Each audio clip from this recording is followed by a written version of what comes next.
যদি একসময় স্মৃতি হয়ে দেখা দিবে বিপ্লবী বাংলাদেশ অথবা কাগজে ছাপা সকল গণমাধ্যম এবং পত্রিকা।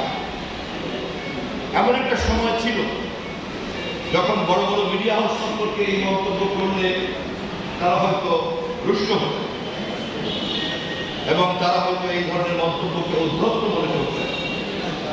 কিন্তু এখন গণমাধ্যমে মিডিয়া হাউস নিজে মাল্টিমিডিয়ার উপরে এমনভাবে ডিপেন্ডেন্ট হয়ে পড়েছেন, প্রমাণ হয় তার বিশাল অট্টালিকার থেকে তার মাল্টিমিডিয়া পক্ষ অনেক বেশি ক্ষমতা সম্পন্ন।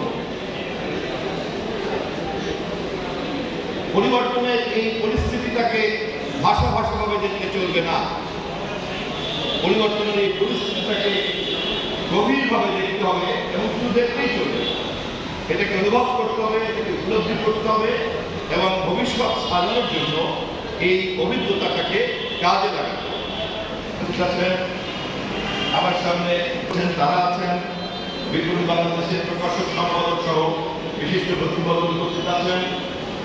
আমার প্রিয় রাজনৈতিক দল বাংলাদেশ জাতীয়তাবাদী দলের কেন্দ্রীয় নেতা চাঁদ ভাই, মহানগরীর সাবেক আহ্বায়ক জাহিদ, যুব দলের কেন্দ্রীয় নেতা তসলিম, মহানগরীর নেত্রী আফরোজা নাসরিন সহ এখানে উপস্থিত ছাত্র দলের নেতা মুন্না সহ এখানে যারা উপস্থিত তাসলিম সহ এখানে আমার প্রিয় সহকর্মীরা আছে, বাসদের নেত্রী মনীষা আছে, ছাত্র ফ্রন্টের যে নেতাকেও দেখলাম, সুধীমিত্ররা আছে।